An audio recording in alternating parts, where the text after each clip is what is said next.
Le gouvernement Borne, encore une fois mis en difficulté.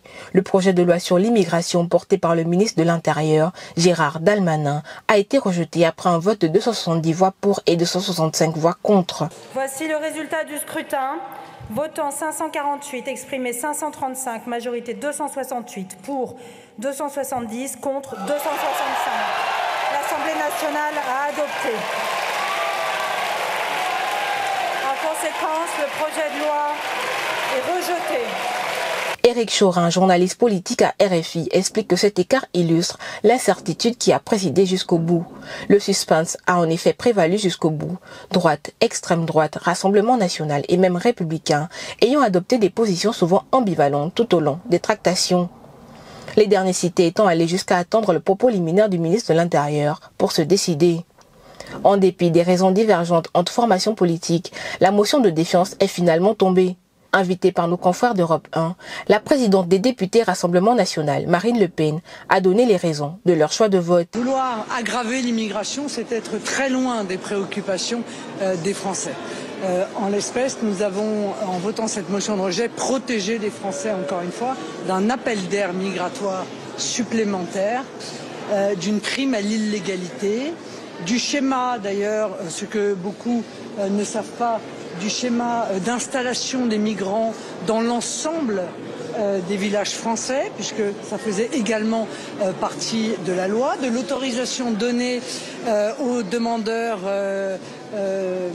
d'asile de pouvoir travailler, ce qui aurait aggravé le déséquilibre artificiel du marché du travail et pesé à la baisse sur les salaires.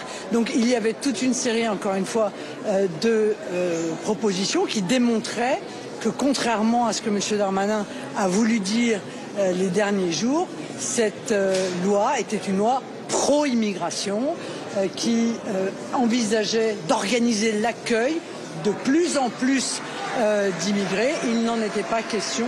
Nous ne pouvons donc que nous réjouir de cela. Le gouvernement d'Elisabeth Borne a encore la latitude de laisser le texte poursuivre son parcours législatif au Sénat ou en commission mixte paritaire, réunissant députés et sénateurs, ou de décider de l'abandonner. Contrôler l'immigration, améliorer l'intégration, faisait surtout apparaître le caractère répressif du projet de loi, selon de nombreux observateurs, qui faisaient allusion aux mesures d'expulsion d'étrangers, délinquants, visant à décourager les arrivées sur le territoire français, qui compte un peu plus de 5 millions d'étrangers en situation régulière, soit 7,6% de la population. La France accueille plus d'un demi-million de réfugiés et compte officiellement 600 à 700 000 étrangers en situation irrégulière. Selon nos confrères de Radio France Internationale, les Républicains ont été reçus ce matin à Matignon pour le deuxième jour consécutif. La Première ministre et son gouvernement négocient activement pour la droite en amont de l'examen de la dernière chance en commission mixte paritaire du projet de loi sur l'immigration. Par ailleurs, 7 députés et 7 sénateurs vont tenter de faire converger des positions a priori irréconciliables.